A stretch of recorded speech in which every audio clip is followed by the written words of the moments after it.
Hello, this is Alexander Cross, criminal defense here in the San Francisco Bay Area. If you'd like to learn more about criminal defense, don't forget to subscribe to our channel, Law Offices of Cross & Associates, and feel free to ask questions in the comment section below so that we can respond in the future with more videos for you. So, we received an interesting inquiry here on our YouTube channel. This has to do with theft of a car with a child inside. Let's see, my son stole a car at a gas station. In it was a 2-year-old child. When he was pursued by the police, he caused injuries to the child and he was arrested. Well, yeah, first of all, let's talk about stealing a car. This is a violation of Vehicle Code Section 10851. It's a felony that carries up to 3 years state prison. Now, I'm assuming that there wasn't a carjacking situation. If that was the case, that we'd be talking about a 215 that carries up to 9 years state prison. But if you simply take the car of somebody without permission, that's a 10851 of the Vehicle Code. Like I said, 3 years state prison. Now, the split second your son realized that there was a child in the car, he should have stopped that car immediately and maybe just returned the child. But if he just kept going, and it seems like he kept going, now we're talking about a kidnapping. This would be a violation of Penal Code Section 207 parentheses B. This is a felony as well that carries up to 11 years state prison. This has to do with kidnapping somebody who's under the age of 14.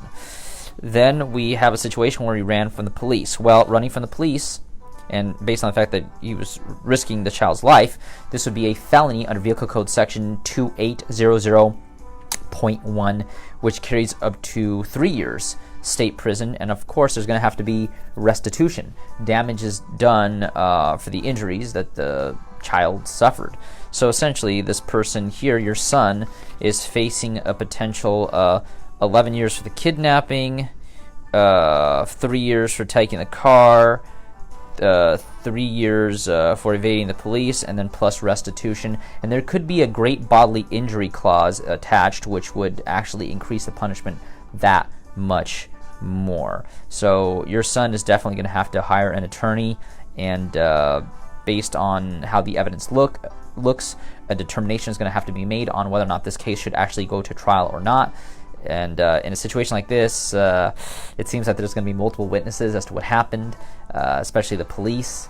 And generally speaking, when the police themselves are the witnesses, and more likely they'll have this on dash cam, it's not going to generally go too well, and generally speaking, these cases probably shouldn't go to trial. Regardless, if you'd like to learn more about criminal defense here in the San Francisco Bay Area, don't forget to subscribe to our channel, Law Offices of Cross & Associates.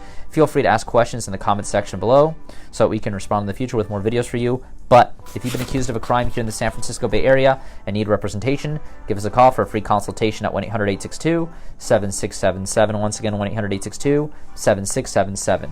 On our next video, we're going to be discussing the case of somebody who was raped by their grandfather. Criminal lawyer, criminal lawyers, DUI lawyer, DUI lawyers, criminal attorney, criminal attorneys, DUI attorney, DUI attorneys.